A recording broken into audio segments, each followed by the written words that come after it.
E aí, meninos? Boa noite, boa tarde, bom dia, né? Não sei que hora que vocês vão estar assistindo. Nós vamos ter uma aula agora, Renascimento Cultural, tá bom? Me segue aí, vamos prestar atenção, tá bom? Depois a gente vai estar trabalhando essa matéria mais à frente para tirar dúvidas e tudo mais. Bacana? Vamos lá. Vem comigo, pessoal. Pessoal, o que eu quero que vocês vejam? Isso aqui é, de forma geral, uma característica geral do Renascimento, tá? Que eu estou passando aí para a gente poder entender. Qual é o contexto? Foi a transição do feudalismo para o capitalismo, realmente foi mesmo. É uma parte muito importante, porque sai daquela economia feudal, vai para a economia capitalista, que é o capitalismo de comercial, né? O mercantilismo, né? Teve também, dentro do Renascimento, uma revolução religiosa, que foi a revolta protestante. Vai surgir as religiões protestantes dessa época, contestando a igreja. É um avanço durante esse período. Desenvolvimento comercial e urbano da burguesia fez com que houvesse esse contexto, né? A gente viu que isso aí foi na Baixa Idade Média. Uma das coisas que destrói a Idade Média foi essa parte. Então, nós temos isso também nesse contexto aí. E a característica, né? A cultura clássica. Que é a cultura clássica? A cultura da Grécia e Roma. Porque a gente bem sabe que a Idade Média começa com a queda de Roma, né? E aí vai cair, vai terminar a Idade Média com esses acontecimentos que a gente estudou, né? E a vida do capitalismo, o renascimento, tudo fez com que caísse a Idade Média. E o que os renascentistas queriam? Retomar aquela cultura, aquele esplendor de Grécia e Roma. Então eles foram ter inspiração na cultura grega e romana para renascer a sociedade, porque para eles, né, a Idade Média era uma idade não muito positiva. Vai voltar a ter o antropocentrismo. O que significa? Antropo é homens como centro, né? Na Idade Média era teocentrismo, o Deus no centro, a religião no centro, né? E o antropocentrismo, ao mesmo tempo, remonta o racionalismo. O que significa? A razão, as ideias, a ciência, que na Idade Média era apenas verdades reveladas pela fé. Quem comandava isso era a igreja. Então, o que a igreja dizia sobre a explicação do mundo era a verdade. Você não poderia conquistar, né? Nós vamos ter o humanismo, né? Já que o homem passa a ser antropocêntrico, ele passa a cultuar o homem, tá? E o hedonismo, que é o quê? Os prazeres individuais. Não existia esse negócio de humanismo, né? Você tinha que ser totalmente alheio a isso. Tudo que era humano era pecaminoso, né? E todos os sentimentos do homem era pecaminoso. Você só deveria cuidar do seu espírito. E os renascentistas voltam com essa ideia, né? Que o homem não é pecaminoso por querer suas coisas. E outra, os nossos sentimentos foi dado por Deus. Por que a gente não pode sentir os teus prazeres? Né? Então, mais uma coisa. E começa a ver a ideia do individualismo, né? Que é do homem, fora aquela ideia coletivista, né? Eu pensar mais em mim, né? De certa forma, do que ter uma aceitação de tudo que vem, né? Imposto a mim. Então, passa a pensar por si só. Bom, o Renascimento ele vai ter muita força onde? Nas artes, tá? E aí nós vamos ter a figura do mecenas. Quem é o mecenas, pessoal? O mecenas são os financiadores, né? São os caras são os caras ricos, né? Principalmente mercadores italianos. Esses eram os mecenas, pessoal. Eles financiavam os artistas, então eles pagavam pelas obras de arte. Pela primeira vez no mundo, os artistas passaram a ser profissionais da arte, né? Então eles passaram a receber tudo aquilo. Nós vamos ter grandes nomes da pintura, escultura, arquitetura e ciência, né? Aí a gente vai ter um avanço em todas essas artes, mas também nós vamos ter avanço das ciências, de todas as formas, na política e em vários outros fatores, tá? Então nós vamos ter uma grande expressão dessa ideia geral do mundo, que é o trabalho de Leonardo da Vinci, né? Também Michelangelo, Rafael, né? Donatello. Não estou falando dos Tartaruga Ninja, tá? Estou falando dos artistas do Renascimento, tá bom? A apresentação das obras de arte e sua importância, né? Então, eles apresentavam as obras de arte e essa mostrava como que era a nova realidade do mundo, beleza? Até mesmo a igreja, os papas, comprou muita arte do Renascimento. Todo o Complexo Vaticano é de arquitetura renascentista, tá bom, pessoal? Papas compraram, então lá está bem a expressão. Qual é o objetivo? Né? Ah, tá. Esse aqui é o objetivo da aula. Planejamento. Tá. Beleza. Então, pessoal, tá aqui, tá? Mais ou menos o que a gente tem para falar com vocês a priori. Vamos lá? Então, isso é mais ou menos o renascimento de contexto. Vamos então para as partes específicas. Isso aqui é a parte geral. Bacana? Vamos embora. Acorda, gente. Bora estudar. Bom, um mundo em transição. Pessoal, o Renascimento, ele começa ali nessas cidades italianas aqui, ó, tá? Milão, Veneza, Florença, essas cidades, pessoal, eram cidades muito ricas, tá? Eram cidades muito ricas, mercadores muito ricos, entendeu? E aqui começa a iniciar, porque essas famílias muito ricas queriam essa influência, né? Política. Então, eles começaram, então, a financiar, né, o Renascimento. E o que vai ajudar? Lembra aquela cruzada que expandiu o Mediterrâneo, né, a Quarta Cruzada? Essas cidades, depois daquilo lá, começou a ficar muito rica na Itália. Então vai haver uma grande expansão comercial na Idade Média. Então vai ter muitas famílias da cidade-estado de Gênova, Veneza, Florença, inúmeras fortunas devido à prática do comércio com outros países. Então eles já destravaram e começaram a ficar muito ricos, porque a Europa passa a comercializar, eles passam a acumular riqueza. Com o feudalismo em declínio, o trabalho assalariado se expandiu e os reis conquistaram grande parte do poder e a burguesia se fortaleceu economicamente. A gente já falou sobre isso. Então essa burguesia então passa a se fortalecer com essa expansão e aí passa a ter o quê? Toda esse afã e esse poder, né? Porque passa a ser um novo, ter a burguesia, passa a ter a burguesia a ter esse apoio do rei, e isso fez com que a burguesia pudesse soltar suas opiniões, né? Então o Renascimento é um movimento burguês, tá, pessoal? Por que a Península Itálica se tornou berço do Renascimento? Vamos falar disso ainda. A Península Itálica havia sido o centro do antigo Império Romano, uma das coisas muito interessante, e era depositário de uma gama de textos clássicos greco-romanos. Então ali também os próprios artistas já tinham essa noção que eles cuidavam dessa questão dos textos, né, e da história de Grécia e Roma. E aí eles seguraram tudo aquilo e foram estudando. Por isso que eles foram renascer lá.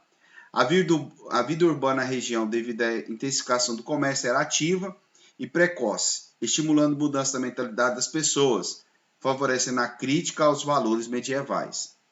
Então, pessoal, como eles viram o progresso surgir, tinha toda aquela ideia da cultura greco-romana, o que eles fizeram? Eles passaram a fazer uma crítica àquele mundo antigo, medieval, arcaico, atrasado, gelado, frio e morto, né? A região possuía relações comerciais com o Oriente, então também vinha muitas pessoas que tinham todo esse conhecimento de tudo aquilo. Marco Polo, por exemplo, viaja para o Oriente, é mais ou menos nessa época, isso aí tudo muito interessante, né? No qual a gente vai começar a entender mais. Vamos lá então comigo. Bom, o que foi o Renascimento cultural? Marco da transição da cultura medieval para a cultura moderna. Exatamente. Tudo que os renascentistas falam, nós estamos aqui cumprindo isso. Foi a primeira pancada forte naquele mundo antigo. Foi um movimento intelectual, artístico, filosófico, científico e literário. Em vários pontos, como eu falei para vocês, eles atuaram. Desenvolveu-se a partir do final do século XIV na Península Itálica, mas teve seu auge durante o século XVI. né? Teve bastante auge mesmo, que muita gente comprava essas obras e era bonito você fazer isso. Quais foram as causas? Uma das coisas muito importantes do Renascimento, pessoal, mas muito, invenção dos tipos móveis de impressão por Johannes Gutenberg, em 1446. Vou dar até uma pausa aqui para a gente conversar sobre isso. Pessoal, quantas vezes vocês já ouviram falar para vocês ler mais livros hoje em dia? Um monte de gente fala, não, o cara tem que ler, tem que ler. E era interessante. Vocês sabiam que quando o Gutenberg inventa os livros, eles achavam que seria algo muito perigoso para os jovens, porque o jovem poderia ser orientado e ter todo o saber nas suas mãos. Então eles tinham um medo muito grande, porque o jovem poderia buscar esse autoconhecimento sem orientação e tal e tal. É toda uma conversa que teve na época, né? Até nas universidades que tinha, até a própria igreja criou várias universidades para formar padres, né, e teólogos, essas coisas. Eles tinham livros, eles deixavam ter livros, mas ao mesmo tempo havia as bibliotecas específicas. Todo aluno não podia nem ter acesso a todos os livros. Até no filme Harry Potter mesmo separa. Tem a biblioteca que os alunos podem ter acesso e a biblioteca dos professores, no qual eles não poderiam ter acesso, né? Só alguns. Isso é um modelo antigo. É mais ou menos o que a gente passa hoje com o celular. Mais ou menos igual, né? Muita gente critica o celular, que o celular é uma porta para o mundo, e isso pode, sem orientação, os alunos podem, os meninos podem ver e tal e tal. Isso é normal, viu, pessoal? As coisas, o universo é assim mesmo, as evoluções vão chegando, as formas de informação vão chegando, tá? E isso impacta, né? O aparelho celular, a internet está impactando a sociedade como os tipos móveis e o livro impactou o Gutenberg aqui, ó, que impactou o século XV, tá bom, pessoal? Isso é normal, isso chama rupturas, né, e permanências da história, só uma coisa para você poder comparar, a história serve muito por causa disso, é muito engraçado esse ponto. Mas voltando ao nosso assunto, houve a tomada de Constantinopla pelos turcos otomanos, né? Levou à fuga de um grande número de sábios bizantinos para a Península Itálica, trazendo consigo inúmeros textos antigos, muitas vezes desconhecidos, ampliando o conhecimento sobre a antiguidade clássica, porque os bizantinos eles não ficaram parados na Idade Média, eles continuaram comercializando, eles tinham muito avanço, então estudaram muita ciência. A religião não foi tão impactante como a religião católica foi impactante na Idade Média. A ortodoxa não foi tanto assim.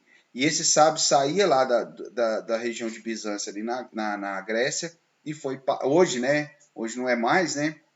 Hoje é da Turquia, e foi parar lá na Itália, e assim eles levaram muito conhecimento. Isso aí impulsionou mais ainda. Houve também a expansão marítima, que proporcionou avanços técnicos e científicos, que alargou o horizonte geográfico e cultural. A expansão marítima também foi muito interessante, porque vai haver uma briga aí sobre se a Terra é redonda ou não. E aí os renascentistas queriam explicar pela razão e não pela fé, porque a igreja falava que era plana, que a Terra era o centro do universo. Então vai vir outros teóricos e vão dizer que não. E a expansão marítima ela teve muito disso, né? Eu lembro que o Cristóvão Colombo, quando ele foi viajar para a América, a gente vai falar sobre isso ainda. O que aconteceu? Ele foi pedir permissão na Universidade de Salamanca, a Universidade Católica da Espanha, e a universidade dele proíbe. Por quê? Porque se a viagem dele desse certo, ele ia provar que a Terra é redonda. E a igreja falava que a Terra não era redonda, era plana. Até hoje tem uns malucos que falam que a Terra é plana, coitados. E aí o que acontece? Ele teima, né? A rainha autoriza e ele mostra mesmo que a Terra é redonda. Queria navegar para o leste para chegar no oeste, né?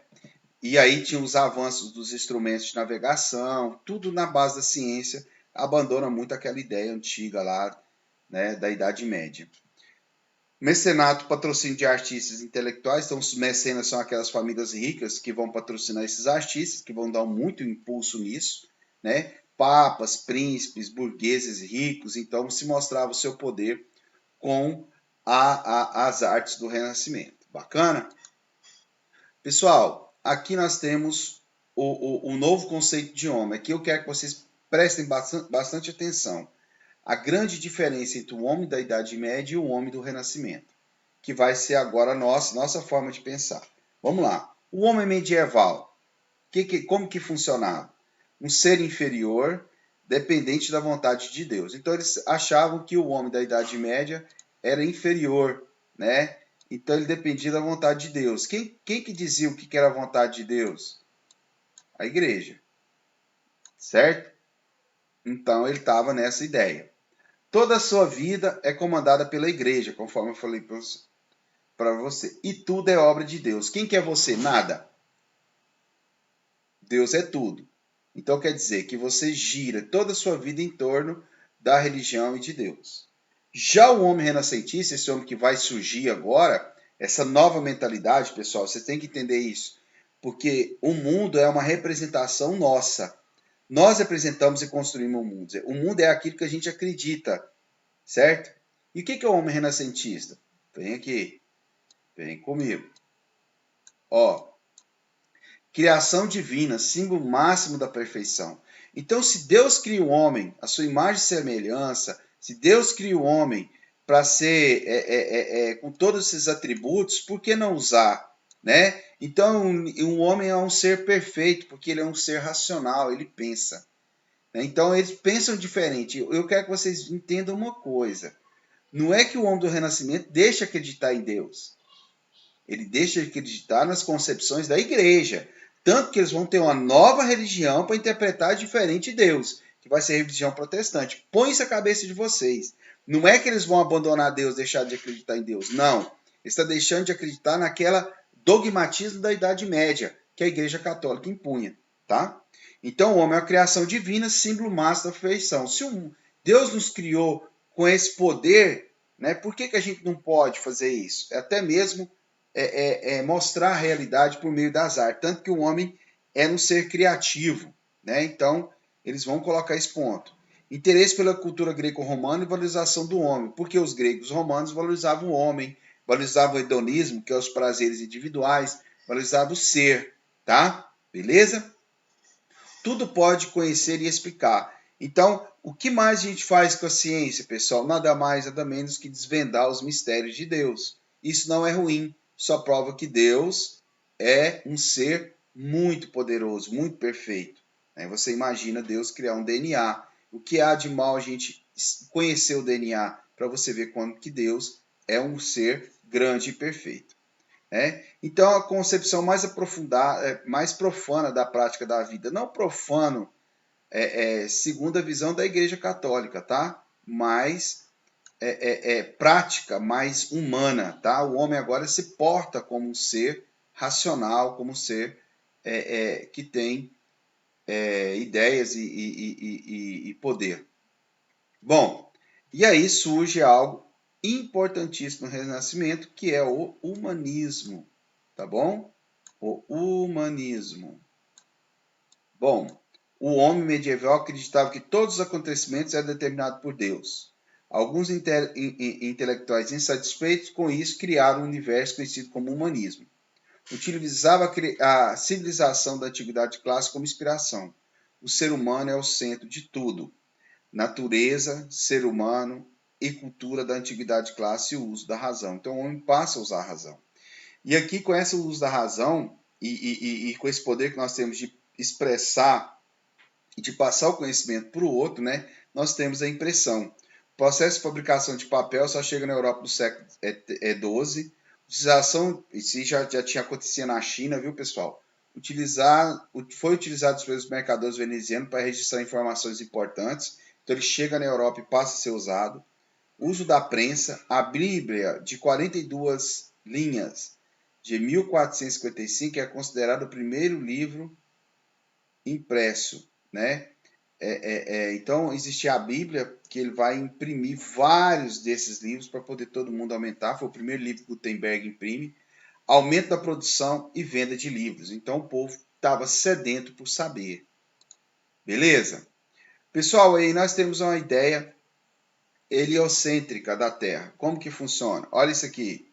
A Terra, geocentrismo. Presta atenção nisso. É uma visão do Renascimento. É essa aqui.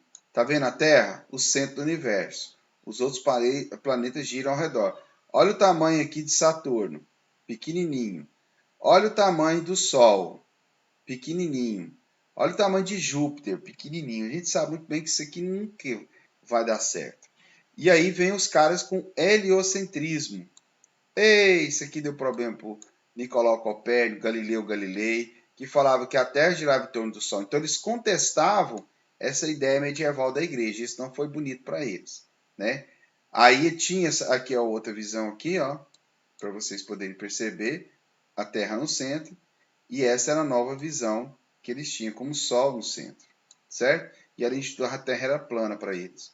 Por volta do século II, a partir da observação dos céus, o astrônomo grego Cláudio Ptolomeu formulou uma teoria que afirmava que a Terra era o centro do universo e em torno dela girava o Sol e os outros planetas. Então, no século II, né, isso aí, os astrônomos que existiam, Ptolomeu provavelmente lá na Grécia, em Alexandria, formulou essa teoria que a igreja pegou, né? Essa era a teoria conhecida geocêntrica. No século XVI, uma explicação diferente de Nicolau Copérnico afirmava que todos os planetas, inclusive a Terra, giravam em torno do Sol. Essa era a teoria conhecida como heliocêntrica. A hélio é o Sol, tá? É o deus, é o maior elemento químico do Sol, que é o hélio, e é o deus grego do Sol, deus, acho que é grego do Sol, né? É um titã. Então, na Idade Média, eles tinham essa visão geocêntrica. A igreja falava que era isso. Quem contestava era problema. No Renascimento fez isso, né? E aí o que aconteceu? Os caras foram condenados pela igreja. Ficaram até com medo de soltar essas ideias, porque a igreja poderia matá-los. Então, a igreja chegou a falar, você retrata, você morre. O cara pegou e falou, não, eu estou errado, a Terra é o centro do universo. A igreja chegou a fazer isso. As artes do Renascimento. Nós vamos ver sobre isso depois, quando a gente trabalhar Reforma Protestante, tá? Porque aí a gente vai ver como que teve o Tribunal da Inquisição. As artes do Renascimento. Nas obras do Renascimento estão presentes os valores da religião cristã. Massa, estão mesmo. Eles pintam Davi, Maria, né? E vários outros artistas, né? Outros personagens bíblicos. Mas de uma forma agora com movimento e que valorizavam o ser humano, a parte humana deles, né? A anatomia principalmente. O centro da arte renascentista foi a Península Itálica, principalmente a cidade de Roma, Florença, Veneza, Gênova, né? Milão e tudo. Boa parte dos patrocinadores, patrocinados pelos mecenas, conforme eu já falei para vocês, comerciantes ricos e banqueiros que financiavam e prestigiavam artistas, escultores e cientistas. O mecenato também era praticado por príncipes, reis e papas, né, que pagavam caro. Então, pessoal, para finalizar nossa aula, para a gente não demorar muito, tá aqui. Idade Moderna, Renascimento Cultural. Diferença entre pensamento medieval e pensamento renascentista. Pensamento medieval, saca só, é esse aqui. Teocentrismo, o que significa? Deus no centro. Então, são as verdades que a igreja dizia. Os renascentistas falam que o quê? Que não. Que o homem é o centro. Mas não deixam de acreditar em Deus. Antropocentrismo. Beleza? Isso aí a gente explicou mais lá atrás. Vocês voltem e olhem de novo lá, que vocês podem entender isso melhor. Verdade no pensamento medieval era a Bíblia. Nada que tivesse fora da Bíblia poderia ser tido como verdade, porque é a igreja que dizia o que era verdade. Para os renascentistas, a experimentação, a observação e a razão, tá? Então era a ciência que explicava. Eles começam a colocar o conceito de ciência atual. Isso é muito importante. Hoje nós temos o que como conhecimento? Qual é o conhecimento predominante? Conhecimento científico. Na Idade Média, qual é o conhecimento predominante? Conhecimento religioso. Hoje é o científico, graças aos renascentistas. A vida material, a vida nossa do dia a dia, é sem importância, né?